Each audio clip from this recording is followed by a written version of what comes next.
Un mensaje para cada día del año, del Padre Pío. 1 de noviembre. Para animarnos a sufrir de buena gana las tribulaciones que la piedad divina nos ofrece, tengamos nuestra mirada fija en la patria celestial, que nos está reservada. Contemplémosla. Mirémosla de continuo con especial atención. Como consecuencia, apartemos la mirada de los bienes que se ven, quiero decir, de los bienes terrenos, ya que la vista de estos últimos embelesa y distrae el alma y corrompe nuestros corazones y hacen que nuestra mirada no esté del todo en la patria celestial. Escuchemos lo que el Señor nos dice a propósito de esto por medio de su santo apóstol Pablo.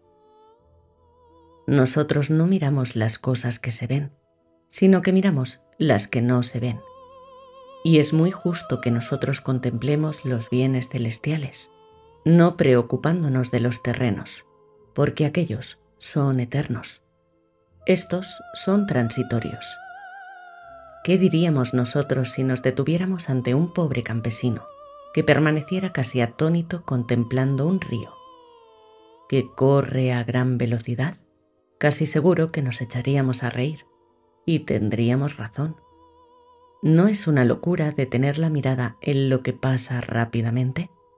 Esa es la situación de quien detiene su mirada en los bienes visibles.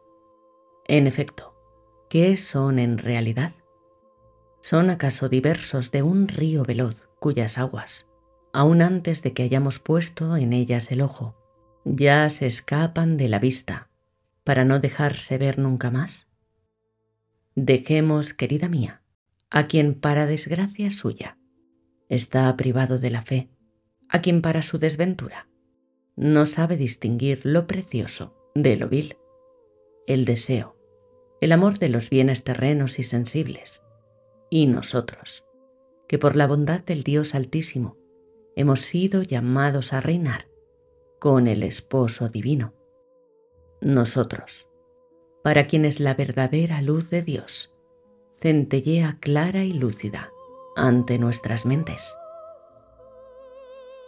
Tengamos siempre fija nuestra mirada en los esplendores de la Jerusalén celestial.